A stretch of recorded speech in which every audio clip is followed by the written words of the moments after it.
Hey everyone, I am just jumping around real quick with a mini tutorial video on the gilding wax, or the decor wax, the shimmery wax stuff that I was talking about yesterday in our Craft with Robin, when I was crafting with Robin on Rockin' Robin's Creative Corner. So somebody had asked me to show what I had used and what I did to make it. So it's super simple. It wasn't hard to make at all. I have some that I purchased at Michael's quite a long time ago. These are again all dried out, and literally the same thing as what I'm going to show you how to make it. You literally just add a tiny drop of water to it and massage it and mix it all together, and you end up with a wax that's usable. So this is really hard. Nothing's coming off of it. If I add just a tiny bit of water to a small spot and just start mixing it, I will have gilding wax that I can use on the edges of a paper or something, or whatever else I choose to use it with. So you don't need much of it. I tried using baby oil and other things with it, and it never did anything with it. It worked. The water is what worked for me. So the silver is kind of hard to see. This one's really dry, so I might need to actually mix a little bit more water into it.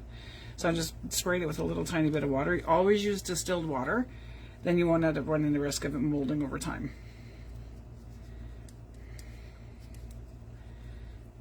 And if I just keep working it into it, I will end up with a wax that I can put on top, and I will end up with, you can see the silver shimmer on it, maybe, I'm hoping.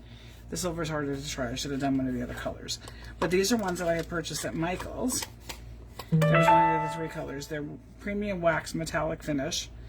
They are used for decor. You could put them on a piece of wood, whatever, anything like that you could use them on. So it's like gilding wax in a paste form. So there's those ones from Michael's. I was frustrated because I can only find the three colors, and anything else that I looked at was ridiculously expensive, as we all know that some of our craft supplies are nuts. So I went looking to see how to make it, and we made these about a year ago. So I have a container here that is full of all different colors that I've made. And I haven't used all of them, but I do use them quite often. So these ones are just, this container is actually a jewelry sorting container for making jewelry. So I've got all my screw top containers, and again, these ones are a little dry, so again, I would mix them with water. And I'll show you that in a second, but I'm going to show you how to make it first. So these ones are all screw together containers. I think I got this at Michael's, 50% off, whatever it was. And so we used, this is the container I mixed everything in, and I used, this is FolkArt is the brand name, plaid, and it says Home Decor Wax. It's clear wax, so it's transparent. You can see, it looks white in the bottle, but it actually dries clear. So that's kind of what the wax looks like. So I would put a little tiny bit of the wax into my container, and then I would add some mica powder. This one I bought on Amazon as well, and it's got 24, I think, or 32 different colors, 36 colors of mica powder. So I just mixed in the mica powder into the decor wax and wound up with all of these little guys. So I'll show you how they work again. I'll pick a color that you can actually see this time. So that's all there is to it. It was just decor wax and mica powder. I tried using baby oil. I tried using a little bit of coconut oil. I tried using rubbing alcohol to make the wax fluid again, but it didn't work. So I tried water, and the water worked. So I'm going to choose a darker color so that it shows up on my copy paper here. So I'm just going to take a little bit out. This one's actually not very, this one's harder, but not rock hard. So this one may not actually need as much mixing to be able to use it. So this one I can just use as it is. So you're just going to pick up a little bit on your finger, and if you end up with clumps of it, that's okay. You're going to work that into the paper anyway. So if I wanted to do the edges of it, I would just literally go along the edge and then take a finger that doesn't have any on it and just keep working it into it. So it's kind of like ink, but you get a lot more different colors. Or you can go completely across the paper and highlight all of the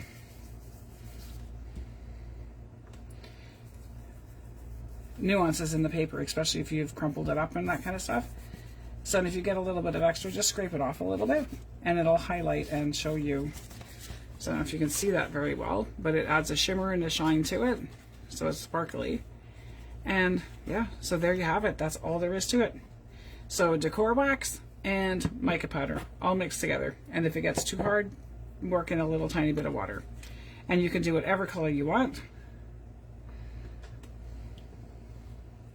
And because it's the mica powders, you can mix the colors together and make custom colors as well. So that one was like almost like a burgundy brown. And then I'm going to do one of the red ones. I'll do a pinky one. And again, mixing a little tiny bit of water into it makes them a little more fluid if you need to be. But even if they're still malleable, it doesn't matter if they're completely soft, they still work. So you just kind of want to work it a little bit. And then I'm going to go over here. And again, you can take off big clumps if there's big clumps. And it's not a perfect science by any means, but it just adds a little bit more dimension and texture to whatever project you're working on. This would lend itself really well. If you had much softer wax, it would lend itself really well to working it into across the top of an embossing folder and then embossing your paper to stick it to it. So there's another color, and I'm hoping that my camera picks up the little sheen and shimmer. Not sure if it does or not, but that's all there was to what I did for the sparkle yesterday. And yesterday I did the sparkle on a piece of cardboard, I believe it was, and it picked up some of the extra stuff. So this might be a little bit too dry, so I'm going to make it a little wetter. But you can mix custom colors, mix the mica powder together, do whatever colors you want to make with it. It's a fun, quick, easy little project. And I'll show you what I mean, just like at the tiniest amount of water, and you're just going to mix. And when I did these, I mixed them right into the pot.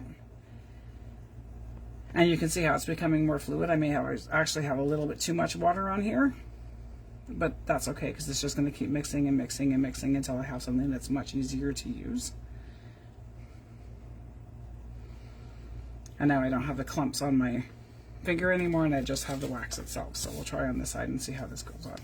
This goes on a little bit better, and a little bit goes a long way. You don't need tons and tons of it either. So that one's not necessarily easier to see, I don't think, but you can still definitely see the shine. And like I said, a little tiny bit goes a really, really long way. And if anybody has any other tips on using it, I found water worked. I've not tried using baby oil or anything else with this type of wax. It may work better than the water. I'm not sure. I guess I'll have to try it. So if you actually have used any of these things before to do this, let me know what worked best to make it soft again. I find that the water works. Sorry about that. And there, that's it. And then I can have custom colors and do whatever I want to do with it. So I hope that helps. And thanks for the question, Lorna. It was a good question. One I never thought of actually doing a video on. So anything that I am using, anything I talk about, you're not sure what it is, don't hesitate to ask me, because chances are I'll answer it one way or the other, whether it's in a comment or doing a video like this to show you what I did. So that's it. That's all there is to it. Have a great day, everyone. Bye.